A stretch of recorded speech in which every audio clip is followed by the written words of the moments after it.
right here on this podcast when Disney announced that 7,000 layoffs were coming. Everybody associated with ESPN knew this day would arrive. That, my friends, would be Stephen A. Smith responding to the recent layoffs at ESPN. Of course, those layoffs included Jalen Rose, Jeff Van Gundy, Steve Young was also let go. Also, somebody else of importance there that was let go, at least in my opinion, was Keyshawn Johnson. I explained the reason why I think he was laid off instead of Marcus Spears, or Marcus Spears got a contract. I will leave that video in the description box for you guys, but obviously Stephen A. Smith had a lot to say, and I'll leave the full segment in the description box. So, just the clips that I'm responding to are obviously clips that I kind of screen recorded in so that way we could respond to certain points. So, a lot of people have been speculating that Stephen A. Smith would be one of the people that was let go. I have no idea why they were doing that. Stephen A. Smith is kind of the flagship star over at ESPN. He's kind of the personality there. And he's the guy that is mostly trotted out for just about anything and everything. Basically, he is ESPN at this moment in time. So, a lot of people, of course, were surprised when Jalen Rose and so many others of color were let go. And my response to that was, I think that what's going on is that ESPN is trying to pivot because they obviously know that wokeness is not a formula that sells. But Stephen A. had a lot of things to say here that I think were just, how do I say, what would be expected to come out of his mouth in a situation like this. But as I've said on multiple occasions, I don't think ESPN will ever lay him off. I think that ESPN will, of course, in fact, extend his contract or try to extend his contract and give him more money, which is something that he has complained about, that he's not getting enough money when it's pretty obvious that $12 million a year, even after taxes, he probably nets right around 6.5 to 7. You obviously see that he's got a YouTube channel, pretty big following. Stephen A. Smith is going to be fine regardless as far as money is concerned. As a matter of fact, the vast majority of the people that were laid off from ESPN are going to be fine in that regard. Now, obviously, you're thinking to yourself, well, man still got to work because man obviously needs something to do, and that is true. But Keyshawn Johnson made millions of dollars playing in the NFL. Jalen Rose made millions of dollars. And, of course, I do need to correct one thing. I did say that Jalen Rose was married to Molly Karam Rose. That is actually false. They are not married anymore. It is now that they are divorced. So I wanted to go ahead and clear that up. Somebody reminded me of that, and I came around to the comment a couple of days after I posted the video, so I double-checked, and obviously I'm here to kind of fess up that obviously I got something a little bit inaccurate. You'll see that in the video. If you guys want to comment on that particular video, go right ahead and do so. It's fine. But the fact of the matter is this right here. I said before that I was not as shocked as so many others that these guys were laid off given the formula that they were going into. It doesn't sound that way early in the video, but I do eventually get to it. And a lot of people are blaming Pat McAfee. Now, I've let you guys know on my channel at least 2 or 3 times in those videos that I did on Pat McAfee signing with ESPN that people are taking it as Pat McAfee possibly selling out. I said in those videos that one or two things is going to happen. Either number one, ESPN is going to get Pat to start parroting the network's talking points, i.e. the woke stuff, and Pat would either A, be forced to do so, or B, there would be a bit of a disagreement there, and Pat would not go through it, and the relationship would not end very well. That remains to be seen. I'm still holding that, but we will see. Now, as far as speculation of people saying that Stephen A. was going to be in the camp of layoffs, I'm going to go ahead and tell you right now, that is all smoke. I have not seen one single article. I have not read one single piece of media or seen anything that said that Stephen A. Smith was going to be gone. Even though I myself have speculated that after Stephen A. Smith's contract is over with, he could in fact decide to leave ESPN, seeing how it is that he has got a following on YouTube. He can basically build a following wherever he goes. That right there being said, though, let's go ahead and get into this because obviously this man had a lot to say about it. And of course, it is exactly what you would expect it to be. So obviously we need to refute some things. ESPN, just the other day, laid off about 20 members of its on-air talent. I titled this "Change Happened, More to Come," because, as you all know, I work at ESPN. My day job is First Take. NBA Countdown to NBA Stephen A's World, all of that stuff, but mainly First Take. And there are a lot of people who got laid off. Friends of mine, actually. Definitely respected colleagues who've done a phenomenal job and deserved better. But it's not Disney or ESPN that they deserved better from. They deserved better from than the times we're living in. A lot of people don't want to see that, and they don't want to appreciate that. But those are people rife with emotion, some justifiably, obviously, of attention to the dollars. Right here on this podcast, when Disney announced that 7,000 layoffs were coming, everybody associated with ESPN knew this day would arrive. Dollar signs. Dollar signs. Let me ask you guys a serious question. What do you think businesses do? What do you think companies do? They obviously are there to make money, correct? Sell you a product, provide you a product, something entertaining, provide you news or whatever. They rely on ads, obviously, to generate some revenue. So obviously dollar signs were, in fact, at play here. However, I don't see how the hell Jalen Rose and Jeff Van Gundy and these guys were bringing any money in. Maybe, I don't know about Van Gundy, but Jalen Rose was the father of the woke church over there at ESPN, to my knowledge. And, of course, he would always get upset. They'd send him out there to refute points on Mount Rushmore, things like that there. After a while, I guess, of course, ESPN said, we can't go in this direction anymore. I explained also why it was that Marcus Spears was kept over Keyshawn Johnson. They want the dumb Cowboys fan there for Stephen A. Smith to run over on ESPN First Take. Now, Stephen A. does mention First Take. We talked about Max Kellerman. That is in the clip. I want to touch on it very briefly in this video. But the thing is this right here. ESPN has got to go into a certain formula. And if anything, I would think that ESPN is maybe setting Stephen A. Smith up, seeing how you're going to be giving him somebody to beat up on in Marcus Spears on First Take this football season. It seems to me that ESPN is actually setting him up for more success, not failure. Now, you're probably thinking to yourself, well, Stephen A. Smith is obviously upset because his buddies were let go, but I'm not so sure that's the case. At the end of the day, in this business, you have no friends. It's about the almighty dollar. It's just the way that it is. I have said on multiple occasions that Stephen A. Smith is not really and truly woke or anything like that. He's just simply reading what Kwame Brown would say is the white daddy's talking points. It's what they feed him. So obviously he goes in there, he reads a script. Now, it's very possible he may have carried some of the same script writers with him to his YouTube channel, but then again, at the same time, though, that may seem like a lot of work there. But dollar signs obviously did play a role in this. Yeah, it's the lack of money that ESPN is bringing in. Nobody's watching ESPN. Nobody wants to watch it. I mean, people don't care for it. Jalen Rose's show, Jalen and Jacoby, got absolutely no numbers at all. I mean, it just didn't. Jalen does not sell at that company anymore. People are tired of the whole woke nonsense. They're tired of the whole racial nonsense. I mean, they're tired of all that crap. Obviously, ESPN has turned into BET. And the Monday Night Football crew probably feels that Steve Young and Kobler are no longer useful now that they have Troy Aikman and Joe Buck. Fact of the matter is that this was a decision and it did have to deal with dollars. Now, when it comes to the topic of Disney, let me say this really quick, and I'm going to be expanding on this much, much further tomorrow in a much, much longer video. Right now, the word is that you're probably thinking to yourself, what does this have to do with ESPN? Well, it has a lot to do with it. Bear with me. Kathleen Kennedy has been basically the orator of all the feminist crap over at Disney. Ruined Star Wars, recently ruined Indiana Jones, which, by the way, is funny, too, because she's actually been a part of that franchise for a long time at Lucasfilm. You figure somebody who would understand how to write these characters would be her, but obviously that is not the case. I don't know how to work on Star Wars, but she obviously did work on the Indiana Jones films. The thing is this right here. Disney right now, they're relying on two metrics. Actually three metrics. Their films, Disney Plus, and obviously the theme parks. Theme park revenue is somewhat down. People don't want to go there because they don't want to see the old Pride crew in their face all the time. Movies, quite frankly, all you got to do is look at the box offices of the last 4 or 5 films, or the last 4 or 5 big films, Indiana Jones, 5 being the recent one, which is kind of the nail in the coffin at Disney, if you ask me, at least for the time being. And I've been saying for a while that Disney has been dead for a while, and this is basically just a rotting corpse, and everything that's being made is just the fumes coming from it. Disney is falling apart. Disney was announcing layoffs, by the way, back in April, May timeframe.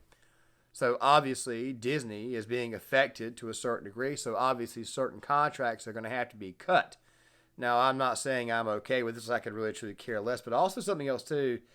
HBO just got rid of Bomani Jones. It makes me wonder if ESPN does not lay him off next. With that rather being said, let's go ahead and get to the next one. To see Jalen Rose gone, my brother, done an outstanding job for us covering the NBA for years.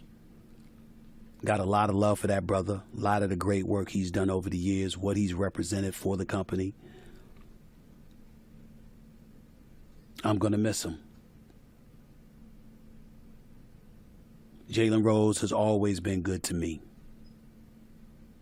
And I loved working with him on NBA Countdown.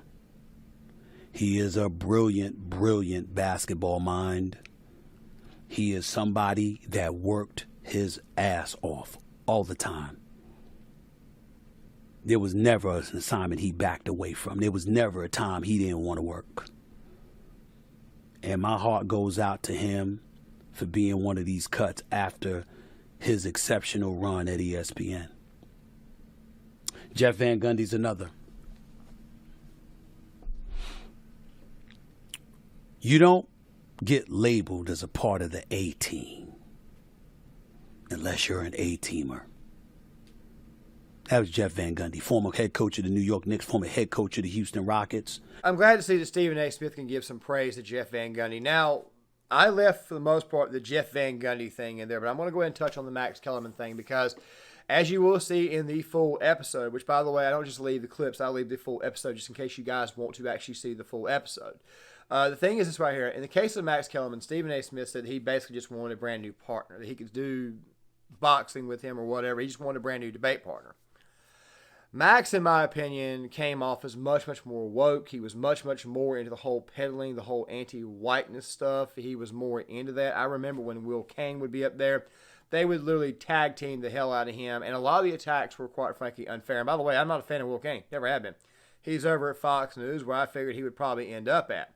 But the fact of the matter is that if your show consists of beating up on the guy who just disagrees with you constantly and not having actual dialogue, and I understand, I get ratings, but when you lie and fudge topics the way they do, after a while, ratings are eventually going to go down because it's just boring.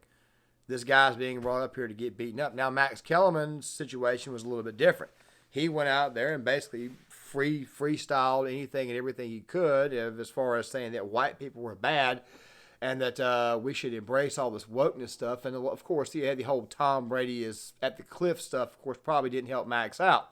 But the fact of the matter is this right here. Max Kellerman's days were, in fact, numbered, and you knew they were numbered the minute Stephen A. Smith had him removed. And, of course, he ended up at ESPN Radio. Now, let me ask you guys a serious question. What use is Max Kellerman outside of First Take? Not really much use at all. I mean, it just isn't. Same thing happened to Keyshawn Johnson, but Keyshawn Johnson had been on ESPN Radio for a long time. Keyshawn, by the way, I think Keyshawn has actually grown on me over the years. Okay, I'm just throwing this out here. That I think it's a little bit disingenuous for Stephen A. to talk about certain people at the organization, especially given how it is that he is responsible for sending this person down the hall. You mean to tell me you couldn't put Max on? And by the way, I'm not a fan of Max. I'm just simply saying. You mean to tell me you couldn't put him on Get Up? You couldn't have him work with Jalen Rose? You couldn't create a separate show, a separate YouTube channel or something for Max? You couldn't do that. So when Stephen A. Smith brings up Max Kellerman, like I said, you'll see it in the clip. I got to say, I think that he's a little bit disingenuous, and this is where it feels a little bit fake. Now, as far as Jeff Van Gundy and Keyshawn Johnson is concerned, I do believe that Keyshawn Johnson being let go, I do believe Stephen A. Smith is being 100% genuine when it comes to that person there. I also believe he's being 100% genuine when it comes to Jalen Rose. I also believe he's being 100% genuine when it comes to Jeff Van Gundy. Jeff Van Gundy, a former coach of the Knicks, which, by the way, Stephen A. Smith went out of his way to bash the Knicks every chance he got, especially when Phil Jackson was over there. Makes you wonder why it is that Phil Jackson is not exactly down with the whole political stuff in the NBA.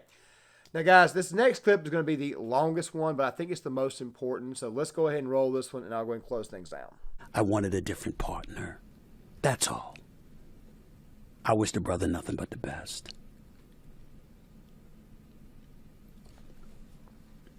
But if we're going to be real about it, let's deal with reality.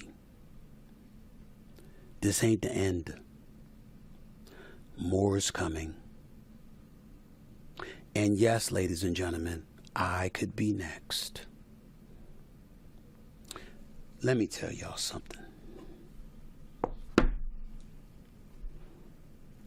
Don't ever, ever, ever in your life, as a black person, take anything for granted. I told you before, when white folks catch a cold, black folks catch pneumonia. The Neil Everett's are gone. The Jeff Van Gundy's are gone. David Pollack, outstanding college football analyst. Love him. He was one of the casualties. Todd McShay, college football analyst extraordinaire, especially for the NFL draft. He's part of the casualties. Love him. You didn't think black folks was going to be on the list too? That's always the case. And the one thing that I can tell you about Stephen A., this ain't 2009. I really didn't see it coming. My eyes are always wide open now. He's not going to be next, and I'll explain why. When white people get a cold, black people get pneumonia. And you wonder why it is that ESPN ultimately decided to lay off not just white people. They laid off a lot of the woke personalities because the wokeness does not sell. Now, I've said this on multiple occasions. Last June, the whole Pride crowd, that has to be the worst Pride month they've ever had. Because people started fighting back against the wokeness. They started fighting back against the LGBT crowd. Now, let me go ahead and say this really quick. We've got an election coming in 2024. And I have said before, and you have noticed that a lot of woke content is trying to moderate itself, and obviously the wokes are a little bit upset. This is what happens when you radicalize a group, and then all of a sudden you find out that the radicalized leaders are not as radical as you thought they were. After a while, these people tend to turn on you. It's kind of how communists operate. We're going into a presidential election, 2024, and you see, guys, you're probably saying to yourself, what does politics have to do with anything? Dude, politics has everything to do with it when you actually think about it, because everything they have done has been derived at trying to get the liberal elected. That's the reason why they've been doing it. I mean, why else would they put all this wokeness? Why else would they put all this left-wing garbage in our sports? Why in the world would they make sports political? Why would they do that? Why would they make the films more political? It's because it's a part of an agenda. That's just what it is. Well, now they see that the woke agenda, people are turning on it. People don't like it. They see Bud Light getting boycotted. They see people cutting ESPN off. They see people unsubscribing from Disney. They see people not showing up to see Buzz Lightyear. They see people not showing up to see Indiana Jones 5. They see people not showing up to see The Little Mermaid. They see that Disney, which, by the way, who owns ESPN, they're starting to see that people don't like this type of nonsense. And that right there is the reason why some contracts are being cut. Does it, I mean, think about it, okay? Think about it real quick. Does it do ESPN any good in the future to leave personalities on like Jalen Rose? Does it do them any good to leave these people up there, especially going into an election year where they have to kind of more moderate themselves? I mean, as I've said before, they're probably going to have Stephen A. Smith be more the orator. You see, my thinking is that with Keyshawn, which, by the way, Keyshawn, I didn't catch the wokeness on him. But seeing how it is that Jalen Rose, one of the more woke people there, and of course, Bomani Jones, who I personally think may be next on the ESPN list. He should also get rid of Dominic Foxworth while you're at it, too. That guy's a complete total disgrace. I mean, his face alone tells you that. But anything that comes out of that guy's mouth, Mr. I don't like white people who live in suburbia who have American flags up. The same guy is just a disgrace, a person. The thing I'm trying to get across is this right here. Stephen A. Smith should actually be thanking ESPN at this moment in time, because now if it was not made 100% apparent, it will be made more apparent in 2024. He will be the orator. He's always been the orator, but he will be given a much, much bigger voice. And if he does his job well, then they'll probably give him a fat contract. Probably not the same as what Pat McAfee got, but it will definitely be a pretty big contract. And let me go ahead and close on McAfee one more time. I'm holding true to what I'm saying. I think at some point in time, ESPN will try to get Pat McAfee to toe the woke line. Or Pat McAfee will be given an ultimatum and he will say no, and it will end rather badly. But I also think that Pat McAfee's got a lot of people on his crew, a lot of young people, may actually end up walking the line just for them. Just saying, just figure out, throw that out there. But I don't think Pat McAfee's the person that these people need to blame. I think if ESPN wants to blame anybody, they need to blame themselves for going in this woke direction. Like I said, a lot of these companies are trying to go more moderate. Even TYT has started to fight back against the trans woke crap, which I personally think is being done strictly for political reasons. The problem is that you've created an entire group of far left radicals who at some point in time are going to eat you the minute you stop towing that line for them. And that is all for today, guys. John Claymore here. If you like this content, please hit the like button. Please subscribe. If you feel that I've earned your subscription, please do so. Please leave a comment in the comment section. There will be one more video, but it will be on Gear Issue 33. I'm doing 3 videos on that channel for this week, possibly 4. I haven't posted there in a while, mostly due to trying to get the office set up and everything. I know it's taking a long time, but a lot of my stuff comes in online. And, of course, we're going to start moving to video essays on that channel here soon. I'll have some updates there. That video will be out this afternoon. I'll be explaining everything that's going on over there. I know the algorithm is going to beat the video up, so don't worry. The video will probably be in each video that I post over the rest of the week, so that way you guys are notified what's going on over there. If you guys like this content, like I said, make sure you guys leave a comment. Even if you disagree, please leave a comment in the comment section. I would love to get you guys' thoughts on this, and I will see you guys later.